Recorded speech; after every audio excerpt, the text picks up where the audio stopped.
प्रस्तुति बनारस में गंगा किनारे सांस्कृतिक धरोहर का अनुभव।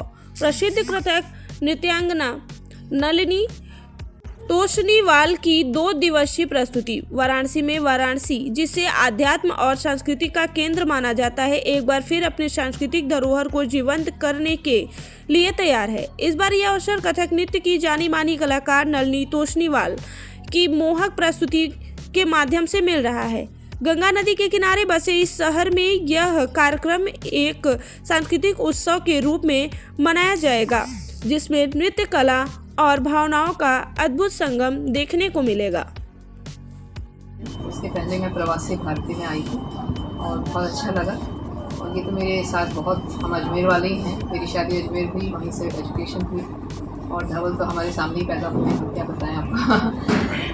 कल इनके इनविटेशन पे मैं 2 जगह प्रोग्राम दे रही हूँ। कथक मैंने जयपुर घराना सीखा हुआ है पंडित बिरजू महाराज जी से और उनके बेटे दीपक महाराज जी के साथ परफॉर्म करती हूँ। और लखनऊ घराने का भी पूरे 10 साल से पिछले काफ़ी कुछ सीखा। तो मैं कल दोनों जगह पे, पहले तो अर्धनारीश्वर जो क्योंकि ये सबसे बड़ा शिव मंदिर है यहाँ और मेरी हाजिरी है वहाँ पहली बार। तो गंगा के किनारे तो बहुत ज़्यादा जब से डिसाइड हुआ है, I am very emotional and मैं एनर्जी को बहुत समझती हूँ और फील करती हूँ कि बुलावे आते हैं, ऐसे कभी होता नहीं। तो अग्रवाल श्री गणेश शिशु सदन और रेमंड शॉप से जुड़ी हुई हूँ। मैम, किस तरह कार्यक्रम है?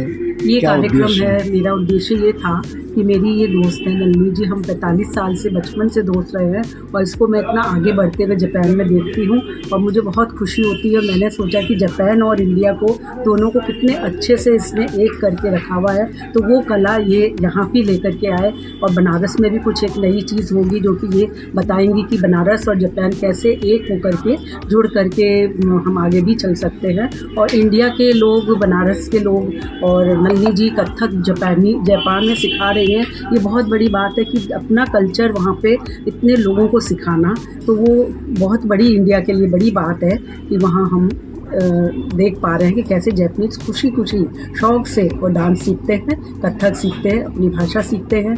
ये हिंदी भी सिखाती हैं, ये मेडिटेशन भी सिखाती हैं, योगा भी सिखाती हैं। तो सभी चीज़ों की ये क्लासेस करती हैं। वहाँ इनका बहुत बड़ा स्टूडियो है और हमारा विद्यालय श्री गणेश शिशु सदन वर्कशॉप रख रहा है 30 तारीख को इनकी। और लिटरेचर फेस्ट से भी हम लोग जुड़े हैं, तो धवल प्रकाश जी लिटरेचर फेस्ट से भी इनको इनवाइट कर रहे हैं कथक के प्रोग्राम के लिए। धन्यवाद। मेरा नाम धवल प्रकाश अग्रवाल है और मैं द रेमंड शॉप मलदहिया एवं पहाड़िया का अधिष्ठाता हूँ और बनारस लिटरेचर फेस्ट का ट्रेजरर भी हूँ। क्या कार्यक्रम है आपका 2 दिवसीय कार्यक्रम जो ये चल रहा है? देखिए, आप सबको पता है कि ये तो मोदी जी की इच्छा थी कि क्योटो की तरह काशी को डेवलप करना है। तो कहीं ना कहीं हम लोग ये कह सकते हैं कि मोदी जी की इच्छा अनुसार ये एक प्रयास है कि हम लोग क्योटो को बनारस में, काशी में ला करके और जापान की प्रस्तुति जो है बनारस के अंदर कर रहे हैं। ये एक पहला कदम है कल्चरल पॉइंट ऑफ व्यू से। और नलिनी जी जो है बहुत ही अच्छी कथक डांसर हैं और आपकी जो कला है उसको पूरे इंडिया में नहीं, पूरे विश्व में लोग सराहते हैं। और हम लोगों का ये प्रयास है कि यहाँ काशी में अपने 80 घाट पे और जो ट्रेड फेलिसिटेशन सेंटर जो बनाया गया है सरकार द्वारा, वहाँ पे भी आपके प्रोग्राम का आयोजन हम लोग करें। और श्री गणेश शिशु सदन जो अपना विद्यालय है वहाँ पे बच्चों के लिए कार्यशाला हम लोग करें। ठीक। नमस्कार, मैं नलिनी तोषनीवाल कश्मीर को बिलोंग करती हूँ, धर फैमिली से हूँ। मैंने अपनी एजुकेशन अजमेर में की और वहीं पे मुझे जयपुर घराना पंडित माणक चंद जी जोधपुरी, जो कि पंडित दुर्गालाल जी के गुरु भाई थे, अब दोनों ही नहीं रहे हैं, उनसे मैंने पूरा जयपुर घराना सीखा, विशारद किया हुआ है चंडीगढ़ यूनिवर्सिटी से। और बाद में हम 30 साल से जापान में रह रही हूँ और वहाँ मैंने अपना स्कूल है मेरा, रुचिका इंडियन डांस अकेडमी, और मैंने 3 जनरेशन को तो सिखाया है, अभी भी सिखा रही हूँ। और बहुत अच्छे जैपनीज स्टूडेंट्स हैं मेरे पास, बहुत डेडिकेटेड हैं। बनारस में किस तरह कार्यक्रम है? बनारस में आई थी 5 साल पहले प्रवासी भारतीय में और उस समय हमने प्रेजेंटेशन भी किया और पहली बार बनारस को देखा, पर कुछ चीज़ें नहीं देख पाई क्योंकि बहुत दूर था वो जहाँ हम रुके हुए थे। तो इस बार आप दोनों के इनविटेशन पे, स्पेशली मंजू और धवल जी के इनविटेशन पे मैं यहाँ पे हूँ और इन्होंने बहुत अच्छे मेरे लिए 2 प्रोग्राम और एक स्कूल के अंदर वर्कशॉप की तैयारी की है। और I am very happy because Banaras एक सांस्कृतिक सिटी है और इसका जो नाम है स्पेशली जापान के अंदर, जापान में तो इतने जापानीज यहाँ आए हुए हैं, मतलब जिससे भी पूछो म्यूज़िक वाला चाहे सितार, क्योंकि हम सबसे जुड़े रहते हैं। मैं काफ़ी सीनियर हूँ जापान के अंदर। अब मैं कॉन्सुलेट की कल्चरल कमेटी की मेंबर भी हूँ। मैं CID UNESCO, that is the international dance council, उसकी प्रेसिडेंट भी हूँ पिछले 14 साल से।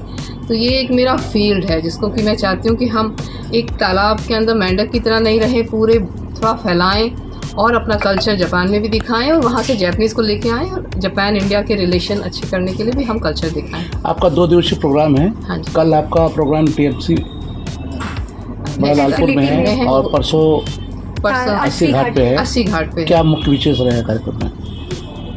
क्या दिखाएंगे विशेष? हाँ, देखिए, मेरा पूरा मन बनारस आने का एक तरह से अपनी हाजिरी था। एक जो मुझे इतने सालों से मिला है उसके लिए थैंक्स देने का एक बहुत दिनों से मन था, वो मिला है चांस। तो मैं सबसे पहले अर्धनारीश्वर दिखाऊंगी और उसके बाद एक राधा कृष्ण की ठुमरी है छेड़छाड़ की, और एक तराना है और कुछ और चीज़ें भी हैं, कुछ बातचीत भी रहेगी।